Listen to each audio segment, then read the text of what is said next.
Salut, c'est Alice. Alors je continue ma petite série de vidéos sur noter les jeux en faisant des classements entre deux par PubMeeple pour tout classer. Peut-être un jour si je finis, je crois que pour le moment j'en suis à 2%, donc c'est pas parti pour.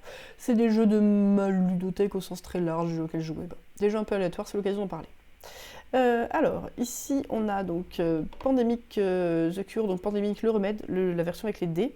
Face à Quietville, donc Quietville, moi je connais plutôt la version Elephant, éléphant français, sur un éléphant dans un magasin de porcelaine.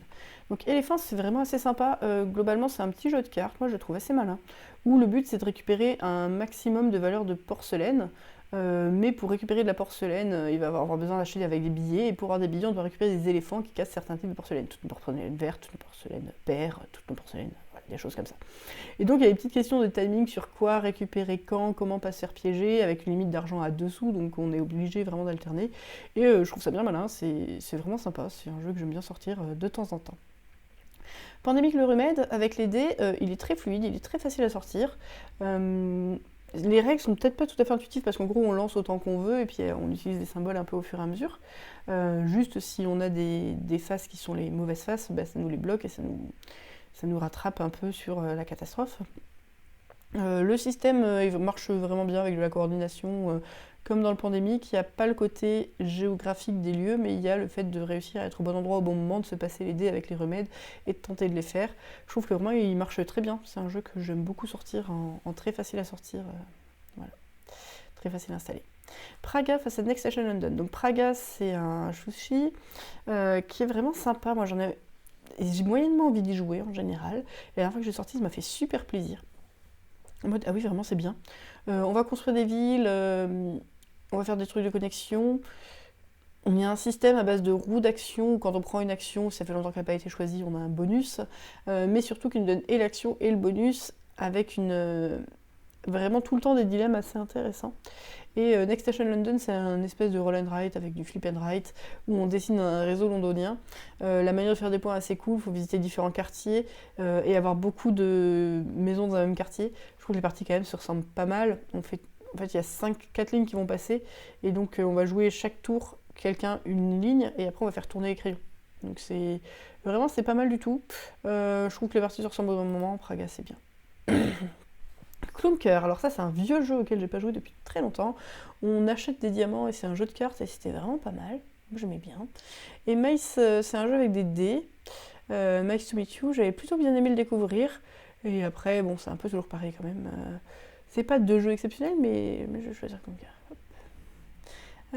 Alors, Gaia Project face à Amsterdam. Amsterdam, je ne sais plus lequel c'est. C'est un des Feld qui a été renommé. C'est Macao, je crois.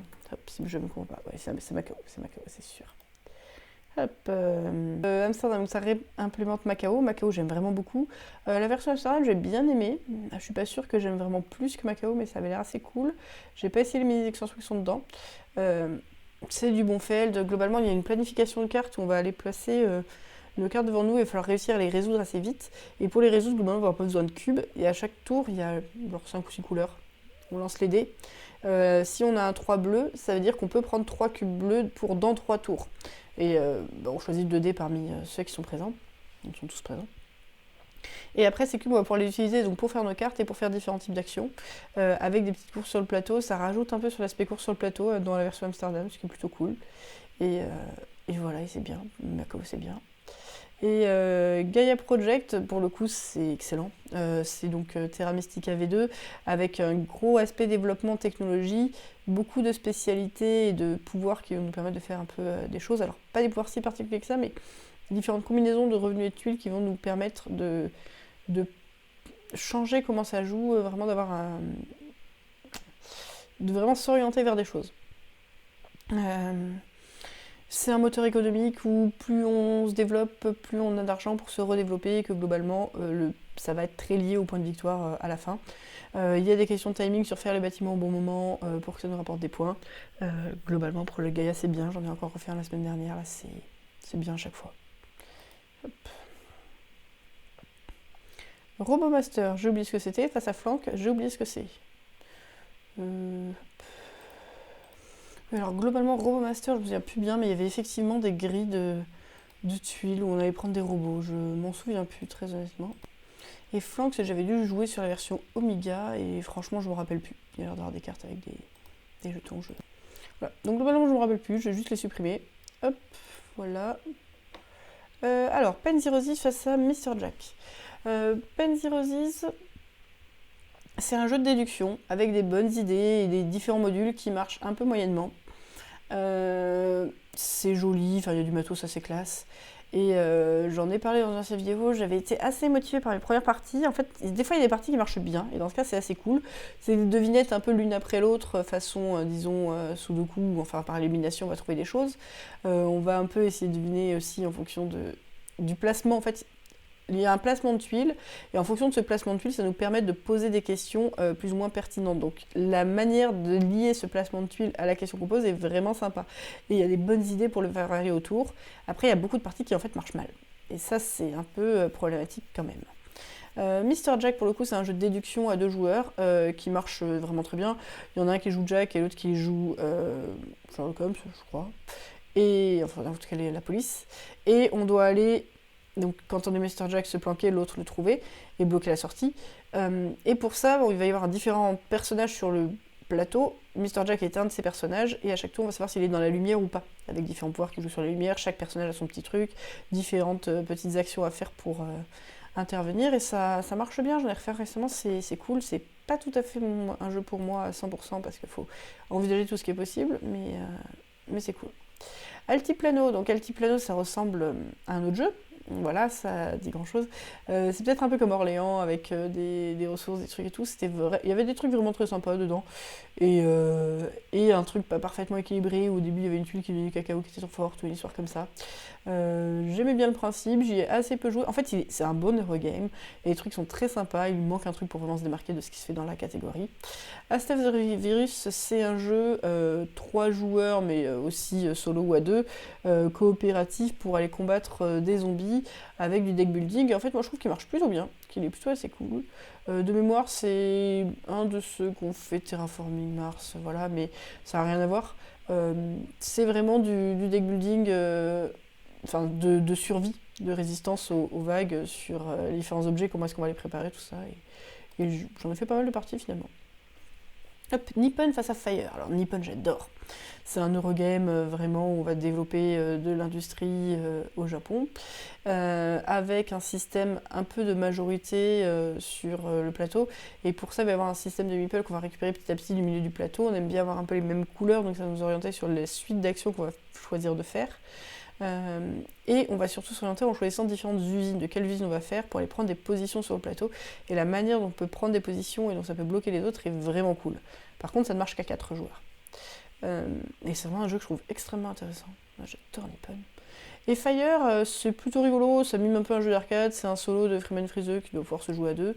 Et comprendre le principe est rigolo. Une fois qu'on a... Donc au début on se massacrait, après on comprend un peu le principe, et après c'est plat. Il y a une espèce de campagne qui fait jouer un peu différemment, enfin qui rajoute des ennemis, des choses comme ça. C'est pas ouf, c'est pas nul, ça passe le temps. Voilà. Scarlet Pimpernel ou Forcell. Alors Forcell c'est assez rigolo, c'est un jeu d'enchères en 2 temps. Première partie, on va se répartir de maison, je sais plus, et deuxième on va aller voir un truc dans le genre. C'est assez court, c'est une vraie proposition, c'est plutôt malin, ça marche bien dans son format qui est tout petit. Scarlet Pimpernel, moi j'aime beaucoup, c'est un jeu qui dure 1 heure, 1 heure et demie, alors des fois ça peut être plus long quand les gens sont pas très rapides, qui peut jouer jusqu'à 6, on va placer des cubes. Un peu à l'Ancestor Teutonica, j'ai envie de dire, mais pas tout à fait.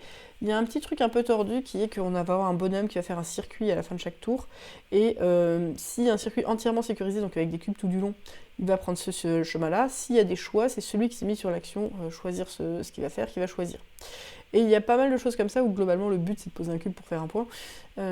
Avec des actions de fin de tour, des prochaines destinations, un pari un peu pour l'avenir, des manières d'aller accéder des trucs aux autres, des cubes qui vont faire des points tout de suite ou qui vont avoir des chances d'en faire plus tard en nous donnant des actions entre les deux. J'aime plutôt vraiment bien ce que ça fait. C'est léger. C'est à thème faire s'échapper les nobles pendant la Révolution française. Voilà, c'est assez cool. Hercule ou Deus. Oula, 2 jeux qui n'ont rien à voir. Hercule j'aime bien, c'est rigolo, c'est un jeu de cette année.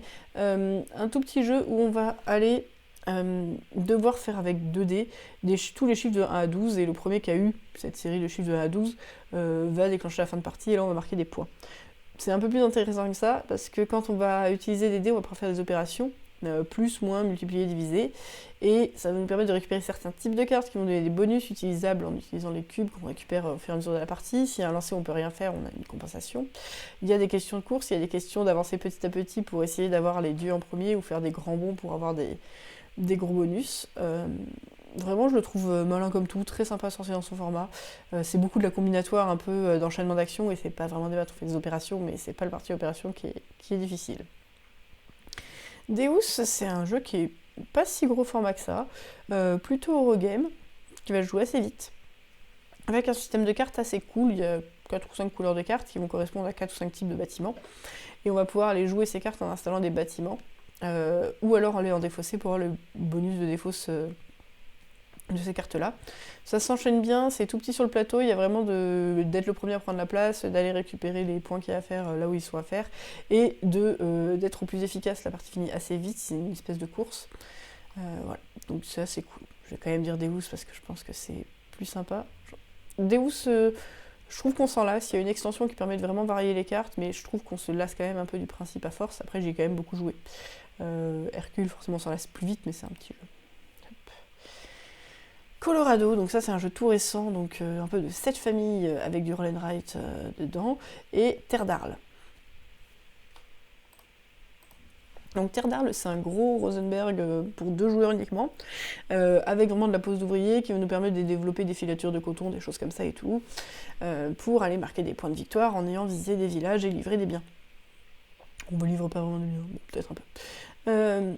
C'est très bien, ça marche super cool, c'est les mêmes actions fixes à chaque partie, il y a des bâtiments spéciaux qui changent un peu, l'essence de la partie est toujours la même, donc j'ai vraiment bien aimé, et après en avoir fait une grosse dizaine de parties, j'ai fait le tour du jeu. Il y a une extension, je ne l'ai pas essayé parce que ça devient un gros budget pour un jeu où le principe reste un peu toujours le même. Mais par contre, la manière dont on développe son plateau perso, où on va pouvoir avancer les digues, faire des trucs, détourber, j'aime vraiment bien, c'est très bien. Voilà, c'est très bien pour 10 parties. Colorado, c'est dans l'esprit vraiment roll and write. On va avoir des cartes, on va demander est-ce que tu as un 3 bleu, et si on nous donne un 3 bleu, on va récupérer la carte devant nous. Le but c'est d'avoir des séries de 1, 2, 3, ce qui nous permet de cocher plus de drapeaux pour explorer plus du territoire, mais globalement, si on nous donne un bleu, on va faire l'action bleue. Et l'action bleue, par exemple, c'est cocher une case. Après, l'action gagner des pépites, acheter des cartes avec des pépites, ou échanger des cartes. Et tout ça, ça va permettre un peu de se développer, de choisir certains axes et d'essayer de gagner la course pour avoir les points. C'est très sympathique. Moi, autour de moi, ça fait un carton, les gens adorent. Moi, je trouve ça sympa, ça m'enthousiasme pas non plus à mort, à mort, à mort. Mais dans sa catégorie, il est cool, il renouvelle un peu les choses. Voilà. On va faire ça. Pergamon ou Polynésia. Alors, c'est 2 jeux plutôt moyen format. Pergamon, c'est un jeu que j'adore depuis longtemps. Le thème est très chouette. On est au musée et vraiment on va demander à financer nos fouilles. Pour aller au musée, il y a un système de financement où il y a une piste de finance et on peut demander les finances un peu comme on veut, mais ça va classer les joueurs et ceux qui en ont demandé le moins seront servis en premier sur une dotation qui est estimée mais pas connue à l'avance. Et du coup, si tu as demandé peu, bah, tu vas les avoir. Si tu as demandé beaucoup, tu auras ce qui reste. Et bien, par contre, s'il reste plein, tu auras tout ce qui reste. Donc ça peut être assez cool, et ces sous permettent d'aller creuser pour aller récupérer des moitiés de masques ou de théières ou de trucs qui vont former des dates quand on va les rassembler, parce qu'il y a le début de la date et la fin de la date. Le but étant d'avoir des objets anciens. Plus on a des objets anciens, plus on est content. Et après, on va les exposer au musée. Donc là, on va faire des collections plus ou moins longues avec un petit pari sur à quel point il faut exposer tôt ou pas pour marquer des points avant que notre collection s'épuise un peu en fonction de si les autres vont nous doubler ou pas. Ça marche bien, vraiment, ce système de répartition de l'argent est très très chouette. Moi, thématiquement, j'aime bien. Et j'ai envie d'y rejouer en ce moment. Ça fait longtemps que j'ai pas joué. Polynésia, ça va être un jeu de déplacement. Donc on va aller conquérir des îles, enfin se déplacer sur des îles en échappant à un volcan. Et pour ça, il va falloir se déplacer. Et il y a vraiment un côté où on peut se déplacer grâce aux autres, mais dans ce cas, on les emmène avec nous, ce qui des fois les arrange, des fois les arrange pas. On peut aller construire de nouvelles routes maritimes. Dans ce cas, les gens vont avoir besoin de nous pour naviguer dessus. Et il y a quelques ressources et on manque toujours de tout. Et c'est plutôt cool. Voilà, c'était plutôt une belle découverte en jeu pas compliqué mais intéressant. Mais je vais choisir Pergamon. Hop, Railroad of the World, donc ça j'ai découvert récemment alors que c'est un très très vieux jeu. C'est un peu dans les prix de Steam, etc. On a une carte, on a des cubes rouges qui doivent aller vers les villes rouges et des cubes blancs qui doivent aller vers les cubes blancs. Pour ça on va poser des rails qui vont nous coûter des sous en fonction du terrain sur lequel c'est. Et on va devoir développer notre locomotive pour pouvoir traverser autant de villes que sa force. Donc voilà. Après, il y a des événements qui se jouent, donc qu'on va pouvoir acheter pour les récupérer ou des choses comme ça. C'est plutôt plaisant. Vraiment, j'ai bien aimé. Ça m'a fait plaisir de rejouer un jeu de ce type-là. Je suis pas sûre que ce soit le meilleur des jeux de ce type-là, mais c'était très cool. Panthéon, ça fait longtemps que j'ai pas rejoué. De mémoire, c'était plaisant. Un petit jeu un peu où on va aller se déplacer sur la carte avec des gros pieds. On va récupérer des trucs, je sais plus ce que ça fait. C'est un jeu de gestion format moyen. Voilà. Je vais dire Railroad of the World, mais je me l'ai. Hop, je vais finir cette petite session par Rory Story Cube, voyage face à Alartao. Donc les Story Cubes, c'est tout bête, on lance des dés et on regarde les symboles et ça nous inspire une histoire. Donc on doit utiliser les dés pour raconter une histoire, c'est plus ou moins abstrait et ça marche. Franchement, c'est une occasion de faire des choses et moi j'aime bien le défi d'imagination que ça représente, un peu moins le côté vraiment narratif compte d'aller le dire, mais le fait d'imaginer une histoire et, et d'être efficace dans le fait de caser ses dés, moi ça m'amuse. Voilà.